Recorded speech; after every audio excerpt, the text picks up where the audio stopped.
otasidan erta ayrilib, e'lon yopishtirib kun ko'rgan, vazirning qiziga nima sababdan uylangan Yorqinxo'ja Umarov hayoti haqida suhbatlashamiz.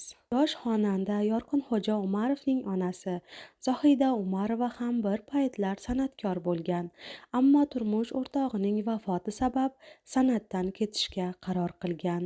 O'g'li Yorqinxo'ja Umarov esa onasining armonlarini ro'yobga chiqarishga ahd qilgan. 1998-yilning 8-sentyabr kuni tushdan keyin qattiq shamol bo'ldi. Men oshxonada dadamiz yaxshi ko'radigan baqlajonli ikra tayyorlagandim.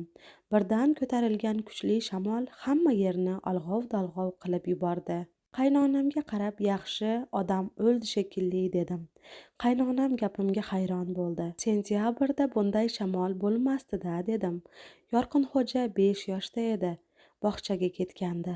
Oradan ko'p vaqt o'tmay dadamiz avtohalokatga uchrab vafot etgani haqida xabar keldi. Bir zumda uyimizga tumonat odam to'plandi. Farzandlarim u paytda ancha yosh edi. Ular otasining vafot etganini bilgani ham yo'q. Men esa ko'p o'tmay yolg'iz ayolga qanchalik qiyin bo'lishini anglaganman. Turmush o'rtog'im vafot etgan kundan mening baxtsizlik davrim boshlangan. Eng alam qiladigani, yolg'iz ayolga boshqacha munosabatda bo'lishadi. Hatto qarindosh urug'larning ham munosabati o'zgardi. Hatto erlarini qizg'anadigan ham bo'ldi. Bu san'atkor-da deb yovqarash qilganlarni-ku gapirmasam ham bo'ladi. Farzandlarimni birovdan kam qilmaslik uchun hayotda 2 rolni o'ynadim. Ya'ni ular uchun ham ona, ham ota bo'ldim, deydi Zohida Umarova. Yorqinxo'ja Umarovga otasining yo'qligi har qadamda sezilardi. Boisi kichik oila ko'plab moddiy qiyinchiliklarga uchrar. Onasi san'atdan ketganidan so'ng oilaning tirikchilik manbasi ham uzilgandi.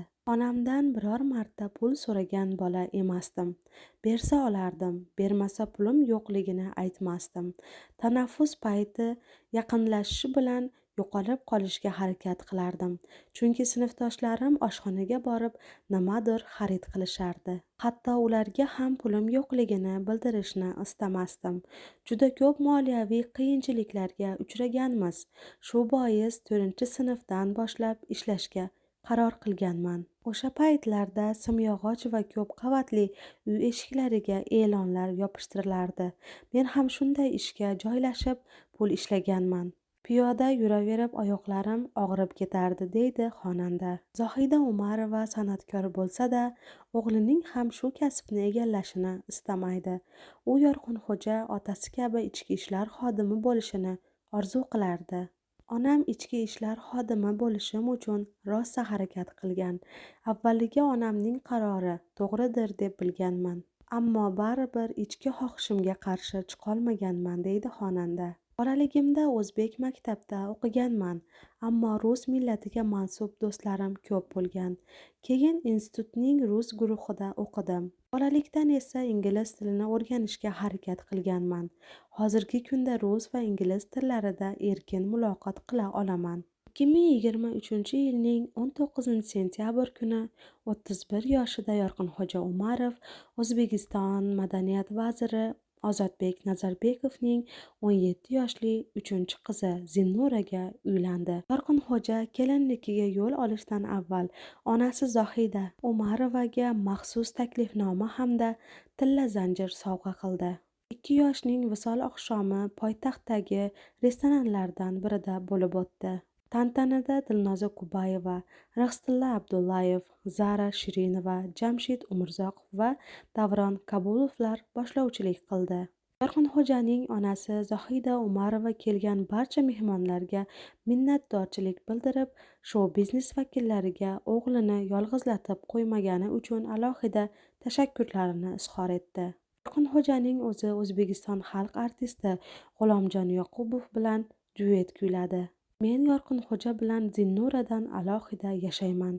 Kelinimning onasi Nazokatxon har kuni qo'ng'iroq qilib, Zohida opa, oldilarida bo'ling deydi. Ular bir-biriga juda yaxshi o'rganyapti. Ertaga farzandli bo'lsa, yoshlarning orasi ozgina qochadi. Farzandli bo'lguncha bir-biriga to'ysin deyman. Zinnura 17 yoshda turmushga chiqdi. O'g'lim bilan oralari 14 yosh. Ozodbekka rahmat. Yoshgina qizini Yorqinxo'jaga ishondi. Yorqinxo'ja kelinim Zinnurani to'ygacha ko'rmagan. Ayajon, ko'rish shart emas. Aqli farosati bo'lsa bo'ldi.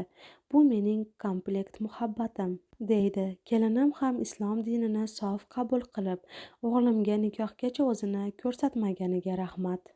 Juftlik o'tgan yilning 15-iyun kuni o'g'il farzandli bo'lishdi. Hozirda shiringina o'g'ilchaning ota-onasi bo'lib, baxtli hayot kechirib kelishmoqda.